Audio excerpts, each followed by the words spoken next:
Thank you all for joining us this evening. Tonight I stand side by side with our law enforcement partners, our mayor, city leaders, to share the heartbreaking news that Jacksonville has suffered the loss of 3 precious lives at the hands of an active shooter. This afternoon, a little after 1 p.m., an individual we have not yet officially identified entered a Dollar Tree in the Newtown area of Jacksonville, outfitted with a tactical vest, armed with an AR-style rifle and a handgun. Then the shooter killed 3 people before turning the gun on himself, taking his own life. Other than the 3 individuals killed and the shooter himself, there are no additional people who suffered gunshot wounds. We are not identifying the deceased victims at this time, but I can tell you that there are 2 male victims and 1 female victim. All of the deceased victims are black. Multiple units from the Jacksonville Sheriff's Office responded to this active shooter scene, as did members of Jacksonville Fire Rescue, our mayor, and city leaders. We are still in the very early stages of this investigation, so there's a lot of information that we don't know at this time. I will share with you the information that I have been able to verify. The shooter was believed to have resided in Clay County with his parents. He was involved in a 2016 domestic call in Clay County with no arrest. In 2017, he did have a Baker Act. We know that at 11:39 a.m. today, Sheriff Cook gave us information that he left Clay County, headed to Jacksonville. At 1:18 p.m., he texted his father and told his father to check his computer. At 1:53 p.m., the shooter's family members called the Clay County Sheriff's Office. By that time, he had already began shooting in Jacksonville. The Clay County Sheriff's Office, who has been assisting our agency with this investigation, received information after the shooting that the shooter had authored several manifestos, one to his parents, one to the media, and one to federal agents. Portions of these manifestos detailed the shooter's disgusting ideology of hate. Plainly put, this shooting was racially motivated, and he hated black people. He wanted to kill niggers. That's the one and only time I'll use that word. I want to be very clear that there is absolutely no evidence that the shooter is part of any large group. We know that he acted completely alone. If you take a look at the images on the screen, you'll be able to see what he utilized. The weapons that the shooter used today are a Glock and an AR-15 style rifle. This is a dark day in Jacksonville's history. Any loss of life is tragic, but the hate that motivated the shooter's killing spree adds an additional layer of heartbreak. There's no place for hate in our community, and this is not Jacksonville. As a member of this Jacksonville community, I am sickened by this cowardly shooter's personal ideology of hate. Homicide detectives are actively investigating this tragedy, and despite the fact that the shooter is dead, they will continue to investigate this until we have a complete understanding of what happened and even why he did it. Our Jacksonville community collectively cries tonight. To the victims and victims' families, our thoughts and prayers are with you now and will remain with you.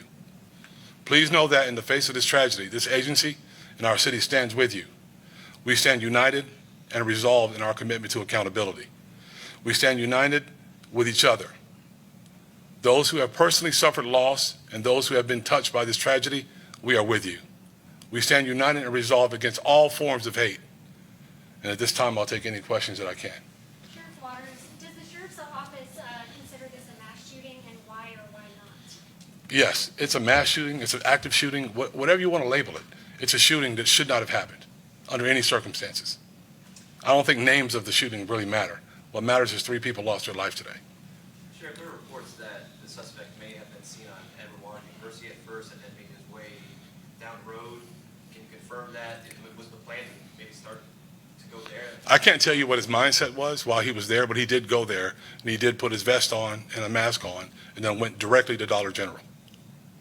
Sheriff, did Edward Waters University catch the incident on camera, on their cameras? That's still part of our investigative process. How does the community, the Sheriff's Office, everyone that you see side by side, how do you go about healing that process to know that those type of ideologies still exist today?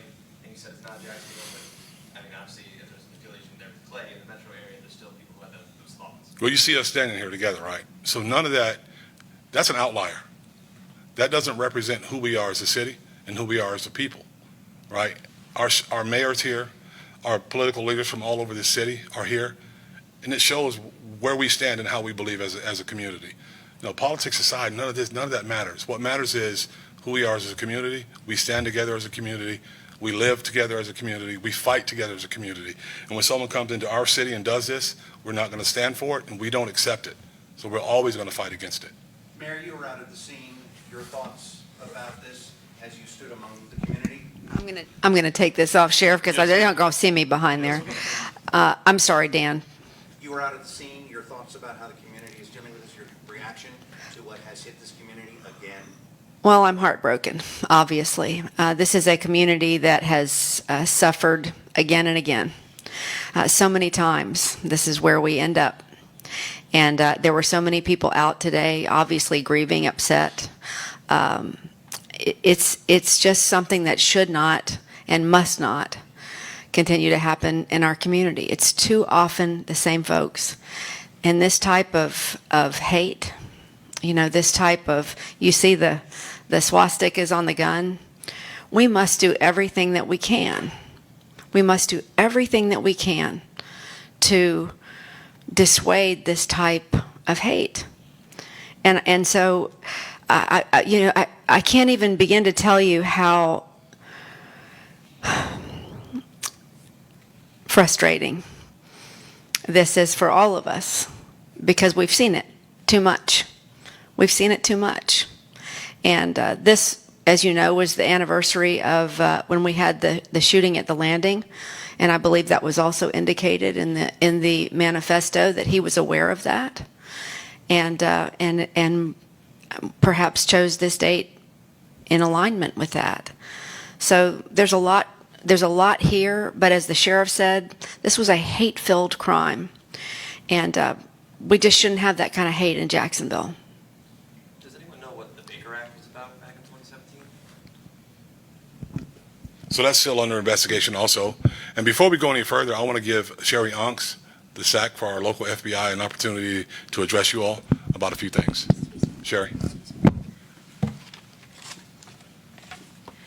Thank you, Sheriff Waters. First, on behalf of the entire FBI, I want to express my deepest sympathies to the loved ones of those innocent souls that we lost in today's attack. No life should ever be lost to this kind of violence, and our thoughts are with the families tonight after this tragic event. Immediately upon learning about the shooting, FBI agents rushed to the scene to assist our partners at JSO. As we speak, members of our evidence response team and our investigative specialists continue to work alongside JSO to ensure every FBI resource is brought to bear to aid in this investigation. I have committed to Sheriff Waters that our assistance will continue for as long as necessary. In addition, FBI Jacksonville is coordinating with the Civil Rights Division of the Department of Justice and the U.S. Attorney's Office for the Middle District of Florida. We have opened a federal civil rights investigation, and we will pursue this incident as a hate crime. Hate crimes are always and will always remain a top priority for the FBI because they are not only attack on a victim, they are also meant to threaten and intimidate an entire community.